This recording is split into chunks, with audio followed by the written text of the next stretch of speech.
अस्सलाम वालेकुम साथियों। बिहार के अंदर इसी साल विधानसभा का चुनाव होना है। असदुद्दीन ओवैसी की पार्टी यहाँ पर प्रत्याशी उतारेगी। असदुद्दीन ओवैसी के प्रदेश अध्यक्ष अख्तर उल इमान ने ऐलान किया कि उनकी पार्टी इस बार पिछले बार से दोगुनी सीटों पर प्रत्याशी उतारेगी। ऐसे में 40 से 50 सीटों पर इमाम पार्टी यहाँ पर प्रत्याशी अपने उतार सकती है। इमाम पार्टी का जो मेन बेस है वो सीमांचल का इलाका है। सीमांचल के इलाके में असदुद्दीन ओवैसी ने पिछले बार 5 सीटों पर जीत हासिल करी थी और सबको चौंका दिया था।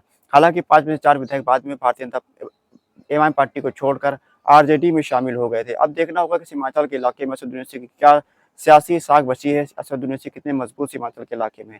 आपको पता है सीमांचल के इलाके में 24 विधानसभा की सीटें आती है, जिसमें से 5 सीटों पर एमआईएम पार्टी जीत हासिल किया था।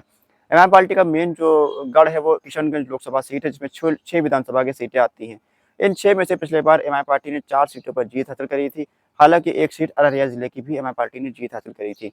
इस बार एमआईएम पार्टी कितनी सीटों पर सीमांचल के इलाके में प्रत्याशी उतारेगी, कितने सीटों पर प्रत्याशी जीत सकते हैं, ये सब हम आज चर्चा करने वाले हैं। सीमांचल के इलाके में मुस्लिम बहुल इलाका माना जाता है। हालांकि ये बाढ़ग्रस्त इलाका है और यहाँ पर काफ़ी ज़्यादा मसाइल हैं। एमआईएम पार्टी इन मसाइल को उठाती रहती है। एमआईएम पार्टी के प्रदेश अध्यक्ष अख्तर उल इमान पूर्णिया की आमौर विधानसभा सीट से विधायक हैं। हालांकि वो कोचाधामन और किशनगंज से भी विधायक पहले रह चुके हैं।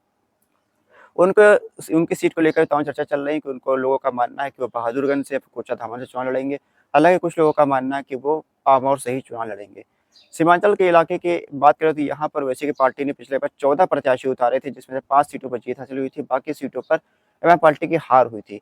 हालांकि यहाँ पर एमआईएम पार्टी कितनी सीटों पर चुनाव जीत सकती है, इसकी चर्चा करें तो यहाँ पर लगभग 10 से 12 सीटें हैं जहाँ पर एमआईएम पार्टी चुनाव जीत सकती है। खासकर किशनगंज जिले के अंदर आने वाली 4 सीटें किशनगंज, कोचाधामन, बहादुरगंज और ठाकुरगंज, ये चारों सीटों पर इमाम पार्टी का काफ़ी ज़्यादा दबदबा है। ये चारों सीटें इमाम पार्टी चुनाव जीत सकती है। पिछले बार इमाम पार्टी ने बहादुरगंज और कोचाधामन सीट पर जीत हासिल करी थी। इसके अलावा 2019 में उपचुनाव के अंदर किशनगंज विधानसभा में भी इमाम पार्टी चुनाव जीत चुकी है।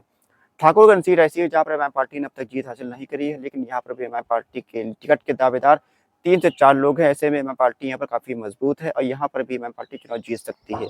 इसके अलावा अगर बात करें हम पूर्णिया जिले की, तो पूर्णिया जिले की 2 सीटें हैं, आमौर और बैसी। ये दोनों सीटें पिछले बार इमाम पार्टी ने चुनाव जीता था। इस बार भी इमाम पार्टी यहाँ पर मजबूत है और यहाँ पर इमाम पार्टी चुनाव जीतने की पोजीशन में आ सकती है। हालांकि बैसी के विधायक इमाम पार्टी को छोड़ चुके हैं। अब देखना होगा बैसी के अंदर इमाम पार्टी किसको टिकट देती है।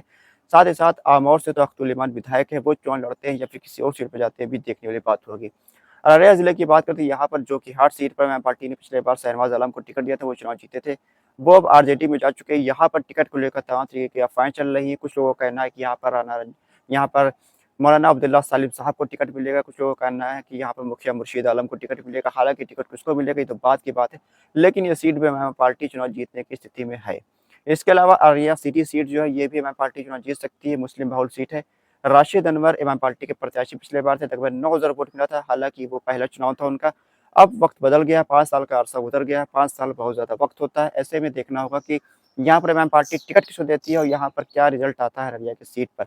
इसके अलावा कटिहार जिला है, यहाँ पर बलरामपुर सीट पर इमाम पार्टी के युवा प्रदेश अध्यक्ष आदिल हसन आज़ाद प्रत्याशी हो सकते हैं। 2015 में भी वो प्रत्याशी थे, हालांकि वो चुनाव हार गए थे, लेकिन 2020 में वो चुनाव नहीं लड़े। अब देखना होगा कि 2025 में क्या वो चुनाव लड़ेंगे और अगर लड़ते हैं तो बलरामपुर विधानसभा सीट पर उनकी क्या पोजीशन रहती है, कितना मजबूत वो हो पाते हैं। ये 10 से 12 सीटें हैं जहाँ पर इमाम पार्टी किशनगंज, पूर्णिया और आमौर और अररिया के अंदर चुनाव जीत सकती है। सीमांचल के इलाके में इमाम पार्टी यहाँ पर 10 से 12 सीटों पर चुनाव जीत सकती है।